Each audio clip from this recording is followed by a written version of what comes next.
Assalamualaikum dan apa khabar? Hari ini 16 bulan Jun tahun 2020 dan kita bermula dengan beberapa berita dunia yang agak merisaukan sebelum kita masuk ke dunia otomotif. Pertama, nampak satu video di mana satu bangunan yang jadi tempat perhubungan antara Korea Utara dan Selatan telah meletup dan dipercayai arahan untuk meletupkan bangunan ini datang daripada Pyongyang, iaitu di Korea Utara, dan ini berlaku akibat ketegangan yang semakin meningkat di semenanjung Korea. Ini satu yang sangat merisaukan. Dan yang keduanya, ini ketegangan antara Australia dan China lah, di mana China telah menghadkan import beberapa barang daripada Australia, katanya sebagai tindak balas kepada tindak keputusan Australia untuk membuka penyiasatan tentang pandemik yang dipercayai bermula di China.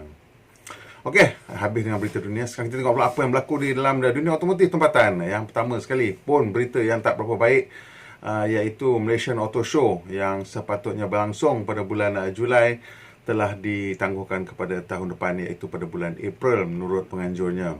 Dan perkara ini berlaku ialah kerana masalah kesihatan umum yang masih lagi melanda kita belum dapat diselesaikan sepenuhnya, dan masih lagi kita perlu mengamalkan penjarakan sosial, dan ini menjadikan acara besar-besar tidak dapat dilangsungkan.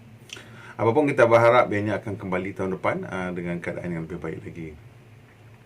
Okey, ini pula berita menarik di Amerika Syarikat. Nissan telah melancarkan model Rogue terbaru mereka. Jadi kalau awak nak tahu, Rogue ni kalau di Malaysia ni kita kenali sebagai X-Trail lah. Jadi Nissan X-Trail ni merupakan model yang paling popular untuk Nissan dan mereka memang sangat memastikan bahawa kenderaan ini terus popular, dan ianya popular sebagai sebuah kenderaan keluarga. So SUV sekarang memang the preferred transport mode untuk keluarga dan bukan sedan lagi, dan ini salah satu kereta yang paling popular untuk mereka. Jadi kita tengok perubahan besar lah dari segi reka bentuk di bahagian luar, dan ia juga datang dengan satu platform baru dan this all new platform mereka telah menggunakan reka bentuk Nissan yang sekarang lah. Kita nampak the new V-Grill tu semakin besar lagi, dan ada kemasan-kemasan yang serupa kita nampak di sekeliling kereta. Dengan ini juga datang dengan reka bentuk floating roof yang cantik jugalah. So overall this car now looks more modern, more aggressive, and a bit more exciting lah daripada Nissan X-Trail yang ada sekarang ni. Jadi menurut Nissan, kereta ni datang dengan tahap keselamatan yang tinggi. Ia datang dengan Nissan Safety Shield 360 degrees yang menawarkan 10 beg udara. Dan ciri-ciri lain termasuk auto emergency braking, pedestrian detection, blind spot monitoring, rear cross traffic alert, lane departure warning, auto high beam. Ia juga datang dengan satu ciri yang menarik, dia panggil blind spot intervention. Saya rasa blind spot intervention ni ialah bila kita tak perasan ada objek di titik buta kita, ataupun kereta di titik buta kita, atau motosikal, dan kita cuba masuk ke lorong tersebut, ianya akan menarik kereta balik. Ini memang ada, kita lihat dalam beberapa model premium yang datang daripada Germany dan juga Jepun. So it's a good interesting feature. Kita tak tahulah sama ada benda ni semua akan datang ke Malaysia, tapi ianya ditawarkan. Nah, of course ia datang dengan autopilot ataupun pro pilot, yang ini intelligent cruise control, adaptive cruise control lah. Jadi kita tengok dia punya interior daripada dashboard utama ni, kita nampak kereta ni datang dengan dua skrin lah, iaitu 12.3 inch digital dashboard lah, yang ini untuk ada instrument cluster, dan kemudian skrin 9 inci touch screen ini untuk entertainment center. Ia juga datang dengan sebuah head-up display 10.8 inci. Yang ini of course akan membantu pemandu lah, so kita dapat maklumat-maklumat penting di depan mata kita tanpa kita perlu turun naik tengok ke meter cluster. Seperti biasa, Nissan teruskan dengan reka bentuk gravity seat lah. Jadi gravity seat ni, ini Nissan punya seat design lah, yang is designed to support the body lah, menjadikan ianya lebih selesa untuk perjalanan jauh. Dan memang it's quite a good design. Dia has nice shoulder support, and then there's a good side bolster and lumbar support. So that's nice for them to continue with that. Version baru ini juga datang dengan sistem all-wheel drive dan ini kekal sebagai kereta 5-seater di Amerika lah. Saya tak tahu sama ada Nissan juga membangunkan versi 7-seater, tapi di Amerika Syarikat ia ditawarkan sebagai sebuah 5-seater lah. Dan ia datang dengan sistem pacuan semua roda ataupun all-wheel drive, dan ada beberapa mode lah, mode seperti salji, standard, eco dan sport. Jadi untuk pasaran Amerika Syarikat, ianya dilancar dengan enjin 2.5 liter 4 silinder Jadi enjin ini menjana 181 kuasa kuda dan 245 Newton torque. It's a gasoline direct injection engine dan ianya datang dengan mirror coating, mirror bore coating. Ini akan membantu mengurangkan geseran dalam enjin. Seterusnya, Lexus pula melancarkan IS, generasi terbaru mereka. Jadi Lexus IS ni adalah sebuah kereta segmen C lah, ianya bersaing dengan Mercedes-Benz C-Class, BMW 3 Series dan Audi A4. Jadi kita tengok reka bentuk luaran Lexus IS ni memang sangat complicated lah dan sangat agresif. Dan bila kita tengok setengah-setengah ciri-ciri reka bentuk ni memang nampak macam biasalah Toyota, dia akan tunjuk show off dia punya capability dekat Lexus. Jadi bila kita tengok ciri-ciri reka bentuk ni memang satu reka bentuk yang sukar sebenarnya untuk dihasilkan dengan bucu-bucu tajam. Untuk bahagian body plastik tu tak kisah sangat lah, tapi bahagian metal parts nampak banyak dia punya lipatan-lipatan itu halus dan kompleks sangat.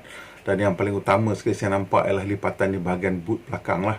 Dan memang betul pun dalam dia punya siaran media memang Toyota menyebut sesuatu tentang dia punya press ataupun metal stamping press, dan mereka menggunakan ciri pergerakan dalam stamping press itu sendiri untuk menarik bahan-bahan logam ataupun kepingan logam tu untuk menghasilkan bentuk-bentuk yang kompleks ini.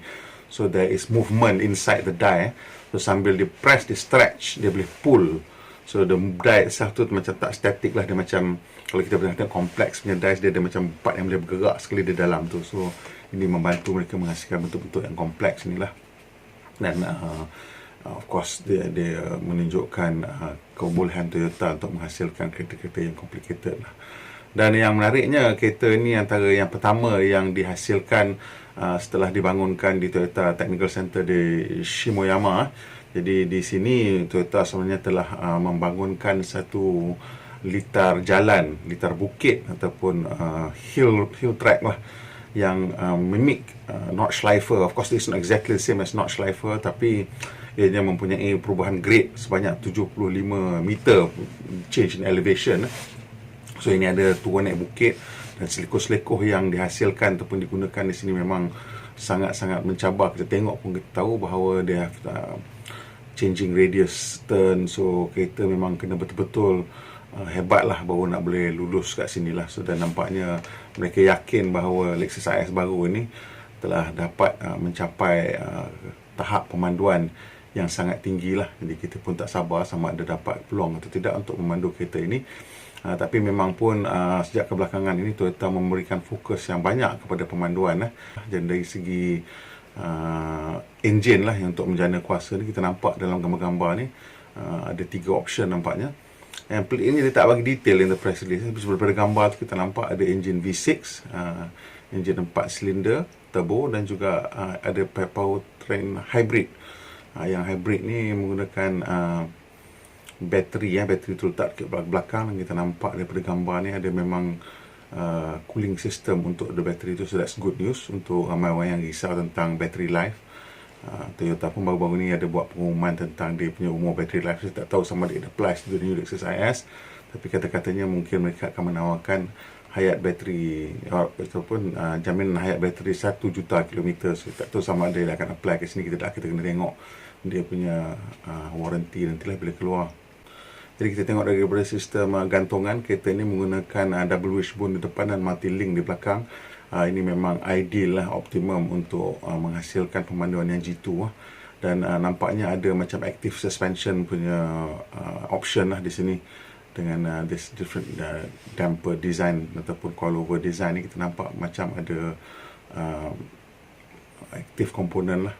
Dan kita tengok dia punya multi-link rear suspension ni memang mempunyai elemen yang adjust for camber dan juga tow throughout the range of movement. So ini akan memastikan kereta ni stabil dalam selekoh dan masih dapat lagi menghasilkan ride quality yang bagus. Of course Lexus selalunya dia show off dekat interior. Jadi dekat interior ni memang kita nampak reka bentuk kabin yang kemas dan memang nampak sangat berkualiti dengan kemasan kulit di bahagian pintu yang mempunyai kehalusan dan perincian yang sangat halus. Dan kita tengok the dashboard design itself is quite neat and clean. And it's typical of Toyota and Lexus. It is sometimes a little bit incongruous with some positioning of certain things, like I tengok dia punya positioning of the start button kat atas tu. I don't know. I mean, it's a very personal thing, tapi overall nampak very neat lah, especially the touchpad ni kat tengah-tengah center console tu dah biasa kita tengok untuk Lexus. And overall this is a very Lexus shape lah in dia punya cabin ni. And of course kereta ni datang dengan usual lah Apple CarPlay, Android Auto, dan skrin tengah tu 10.3 inci lah yang besar ni. So dari bentuk skrin tengah tu, ada yang akan suka, dia akan tak suka lah, dia terjojol gitu kan, terpacak kat atas tu. Macam biasa kereta ni datang dengan standard, F-Sport dan juga hybrid punya variants lah. Dari segi keselamatan, of course kereta ni top of the line, dia punya premium product. So datang dengan everything lah you can think of, including adaptive cruise control, kita pun laser radar cruise control, and all the safety system lah, lane departure warning, then keeping assist, emergency braking, auto emergency braking, forward collision mitigation, pedestrian detection, rear cross traffic alert, everything you can think of memang ada. Okey, ni pula daripada Rimac. Rimac ni dia orang ni memang specialist hypercar maker lah. Dia membuat kereta elektrik saja, dan katanya dah siap new production line untuk C2 punya prototype. Jadi kereta ni dibina di Croatia, dan nampaknya mereka dalam advanced state lah of producing this car. Dan katanya sekarang ni mereka boleh menghasilkan sebuah prototype dalam tempoh 5 minggu sahajalah. Ini sangat cepat jugalah untuk sebuah company kalau kecil. Kita tengok 5 weeks is quite good to assemble new prototype lah. Jadi mereka dah menghasilkan 4 prototype katanya, dan tapi memerlukan 13 lagi untuk homologasi, dan 10 pre-production cars. So nampaknya bercadang-cadang 2021 lah mereka akan dapat menghantarkan kereta pertama kepada pembeli. Target dia tahun 2020, tapi seperti biasa semua orang terkesan dengan COVID-19 ni, jadi terpaksa tangguhkan sikit lah. Dia Rimac C2 ni, dia punya promise top speed dia ialah 412 km sejam dan pecotan ke 100 km sejam dalam 1.9 saat. 1.9 saat ni sangat dekat dengan the theoretical limit lah.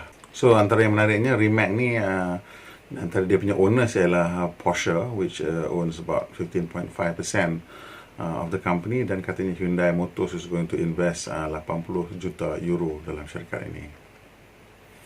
Ni pula daripada India, di mana kita tengok Mahindra telah kalah dalam dia punya court case against dia punya this off-roader Roxor yang kelihatan macam Jeep ni.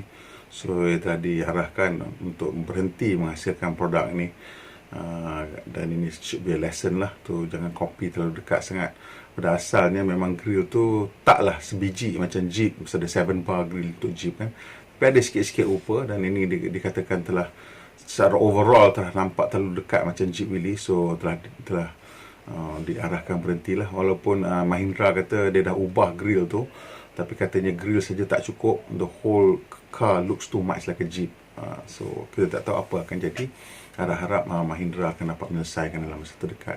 Mahindra juga sedang cuba untuk mencari pembeli untuk sahamnya dalam SsangYong, jenama Korea yang telah mereka kawal sekian dalam lama juga, hampir sedekat, dan nampaknya mereka tak dapat nak turn around company ni, dan sekarang tengah mencari rakan kongsi untuk membeli sebahagian daripada saham mereka, ataupun nak take over terus company pun tak apa.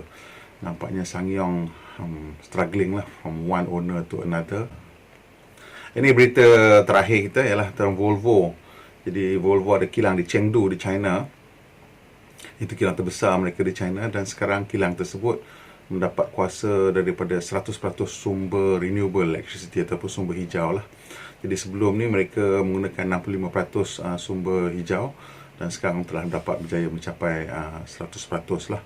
Jadi menjadikan Volvo secara global menggunakan green electricity sebanyak 80% in their whole global network lah. Jadi Volvo punya cita-cita lah untuk menjadi sebuah syarikat yang climate neutral lah by 2025.